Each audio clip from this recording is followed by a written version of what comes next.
مکمل دین اسلام 5 چیزوں کا نام ہے۔ خلاصہ یاد فرما لیں، بات چلتی رہے گی انشاءاللہ۔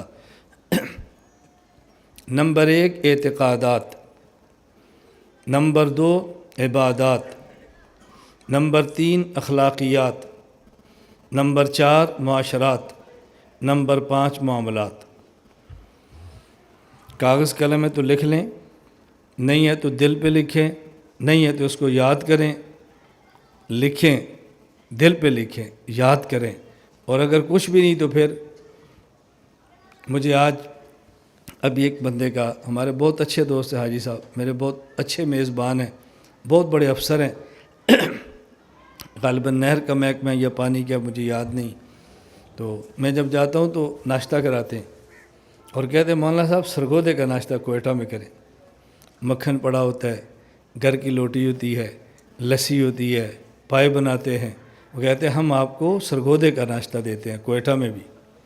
میں ایک جملہ کہا کرتا ہوں، دیکھو یہ خالص دین کا صدقہ ہے، خالص دین کے کوئٹہ، جہاں یہ ناشتہ یہ نہیں ہے جو میں بتا رہا ہوں، کوئٹے کا ناشتہ مالدار بھی ہوگا، ایک بڑی سی روٹی ہوگی بھی بڑی سی۔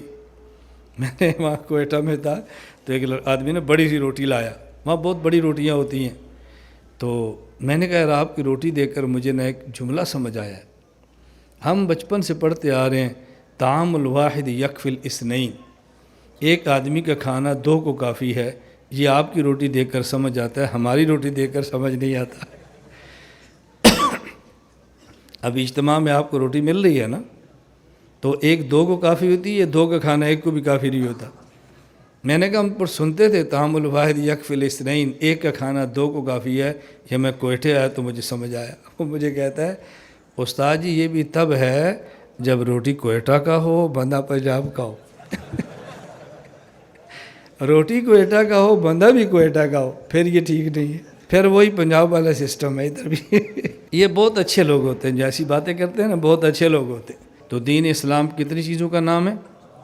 نمبر 1 اعتقادات، نمبر 2 عبادات، نمبر 3 اخلاقیات، نمبر 4 معاشرات، نمبر 5 معاملات۔